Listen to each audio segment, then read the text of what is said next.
അരുണാചൽ പ്രദേശിൽ മലയാളികളുടെ മരണത്തിന് പിന്നിൽ മറ്റു കൂട്ടാളികളില്ല. മൂവരും മരണം തെരഞ്ഞെടുത്തത് വിചിത്ര മാനസികാവസ്ഥയിലാണെന്നും പോലീസ്. ആര്യയ്ക്ക് ഇരട്ട വ്യക്തിത്വമുണ്ടായിരുന്നതായും പോലീസിന് നിഗമനമുണ്ട്.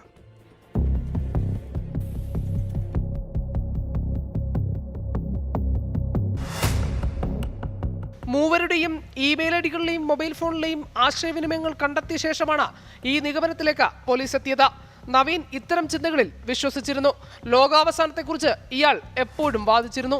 പ്രളയ സമയത്തും കോവിഡ് സമയത്തും താൻ പറഞ്ഞതിലേക്ക് ലോകം എത്തുന്നുവെന്ന് വാദിക്കാനും നവീൻ ശ്രമിച്ചിരുന്നതായി സുഹൃത്തുക്കൾ പോലീസിനോട് പറഞ്ഞു. മെഡിറ്റേഷന് പോകാൻ ആര്യയും ദേവിയും നിർബന്ധിച്ചതും നവീനാണ്. ഇതിനായി മറ്റു സംസ്ഥാനങ്ങളിലേക്ക് ധാരാളമായി യാത്ര ചെയ്തു. എന്നാൽ ഇതിലൊന്നും വീട്ടുകാർ ദുരൂഹത സംശയിച്ചിരുന്നില്ല. ഇതൊന്നും മറ്റാരും അറിയാതിരിക്കാനായി ഡയറിത്താളുകളും മൊബൈലിലെ മെസ്സേജുകളും നവീൻ നശിപ്പിച്ചിരുന്നു. ഇത് വീണ്ടെടുത്തപ്പോഴാണ് നവീന്റെ ചിന്തകളുടെ ചുരുളഴിക്കാൻ പോലീസിനായത്. അതേസമയം ആര്യയ്ക്ക് ഇരട്ട വ്യക്തിത്വമാണെന്നും പോലീസ് പറയുന്നു.